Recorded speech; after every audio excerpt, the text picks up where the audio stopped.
मरासी ने सहरी के लिए दूध जलेबियां रखी। सहरी पर मरासी की माँ ने बताया वो सब तो बिल्ली खा गई। मरासी ने कंबल ओढ़ते हुए कहा हुन फिर रोजा भी बिल्ली रखे। मियाँ बीवी डॉक्टर के पास गए। क्लिनिक से निकलकर बीवी बोली डॉक्टर ने कहा है कि मुख्तलिफ मुल्कों की सैर करो ताकि तबीयत पर अच्छा असर पड़े। शोहर सर झुकाते हुए अच्छा बीवी तो अब आप फैसला कर लो कहाँ कहाँ जाना है। शोहर चलो दूसरे डॉक्टर के पास। इस सर्दी में प्यार इश्क वफा वादे नशीली आंखें गनीरी जुल्फें चांद सा चेहरा सब मिलकर भी एक उबले हुए अंडे का मुकाबला नहीं कर सकते।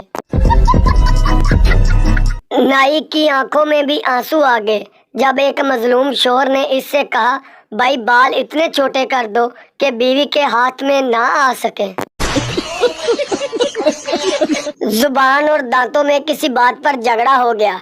दांतों ने जुबान को धमकी दी अगर हमने तुझे अपने दरमियान दबा दिया तो तेरी चीखें निकल जाएंगी। जुबान बोली मैं एक जरा जी बकवास ही करनी है ते तुसी बत्ती दे बत्ती बार। एक दिन मैं अपनी फुप्पो से मिलने लाहौर गया। मेरी कज़न ने मुझे सेब पेश किया और कहा पाइन एप्पल खाएं।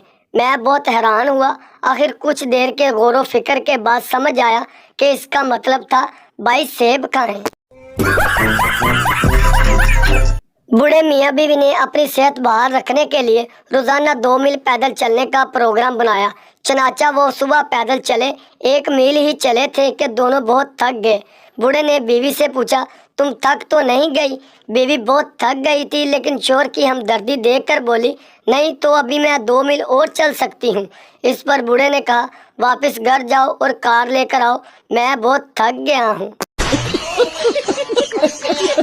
एक 40 साला आदमी ने जिम ज्वाइन करने के बाद ट्रेनर से पूछा मैं खूबसूरत जवान लड़कियों को मुतासर करना चाहता हूँ, आप बताएं कि इसके लिए मैं कौन सी मशीन इस्तेमाल करूँ। ट्रेनर ने इसकी तरफ गौर से देखा और इसे लेकर जिम के बाहर लगी एटीएम मशीन के पास लाकर बोला आप इसे इस्तेमाल करें। आज सुबह बीवी का फोन आया, रो रही थी। मुझको सॉरी कहा। इसे रोते हुए सुर में वो ये भी बोली तुमसे झगड़ा नहीं करूंगी, सब कुछ सुनूंगी, जो कहोगे वो करूंगी। ये सब सुन के मेरा दिल भी भर आया। पता नहीं किसकी बीवी थी, रॉन्ग नंबर था लेकिन अच्छा लगा। ट्रेनिंग के दौरान एक ऑफिसर ने सिपाही से पूछा रब नवाज तुम्हारे हाथ में क्या है? रब नवाज सर ये बंदूक है। ऑफिसर रब नवाज ये सिर्फ बंदूक नहीं, ये तुम्हारी इज्जत है, ये तुम्हारी शान है, ये तुम्हारी माँ है माँ। ऑफिसर दूसरे पठान सिपाही से गुल खान तुम्हारे हाथ में क्या है? गुल खान सर ये रब नवाज की माँ है और हमारी खाला है। शेख मुझसे शादी कर लो। लड़की क्यों? शेख मेरा अब्बा गांव का सबसे बड़ा आदमी है। लड़की सच्ची? शेख हाँ, लड़की मुझे मंजूर है। शादी हो गई फिर पता चला शेख का अब्बा 105 साल का है। बस में सवार एक शेख किराया कम अदा करने में मिस्र था और बराबर झगड़ा किए जा रहा था। कंडक्टर को जो गुस्सा आया तो वो शेख का ट्रंक उठाकर बस से बाहर फेंकने लगा। शेख ने चिल्लाकर कहा हद हो गई है, एक तो मुझसे किराया ज्यादा मांग रहे हो और दूसरा मेरे बेटे को भी जख्मी करना चाहते हो। एक ढोल वाला शादी में ढोल बजा रहा था। ढोल के दोनों तरफ औरत की तस्वीर थी।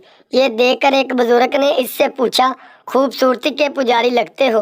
ढोल वाला मुस्कुराते हुए पुजारी जैसी कोई बात नहीं, ढोल के एक तरफ मेरी सांस की तस्वीर है और दूसरी तरफ आप समझ गए होंगे घर में ये मौका नहीं मिलता, इसलिए यहाँ दे दनादन। शेख लड़के को शेख लड़की से प्यार हो जाता है। लड़की जब अब्बू सो जाएंगे तो मैं गली में सिक्का फेंकूंगी, आवाज सुनकर फौरन अंदर आ जाना। लेकिन लड़का सिक्का फेंकने के 1 घंटे बाद आया। लड़की इतनी देर क्यों लगा दी? लड़का वो मैं सिक्का ढूंढ रहा था। लड़की पागल वो धागा बांध कर फेंका था, वापस खींच लिया। एक बुजुर्ग फरमाते हैं मैंने 3 लोगों से ज्यादा बदनसीब किसी को नहीं देखा। एक वो जो पुराने कपड़े पहने जबकि इसके पास नए कपड़े हो। दूसरा वो शख्स جس کے پاس کھانا ہو وہ پھر بھی بھوکا رہے۔ پھر چپ ہو گئے، یہاں تک کہ ان کی آنکھوں میں آنسو آ گئے۔ کسی نے پوچھا تیسرا شخص کون ہے؟ فرمایا تیسرا شخص جو صحت اور دولت ہونے کے باوجود صرف ایک ہی بیوی پر گزارا کر رہا ہو۔ مریض ہسپتال میں نرس سے، تم نے میرا دل چرا لیا ہے۔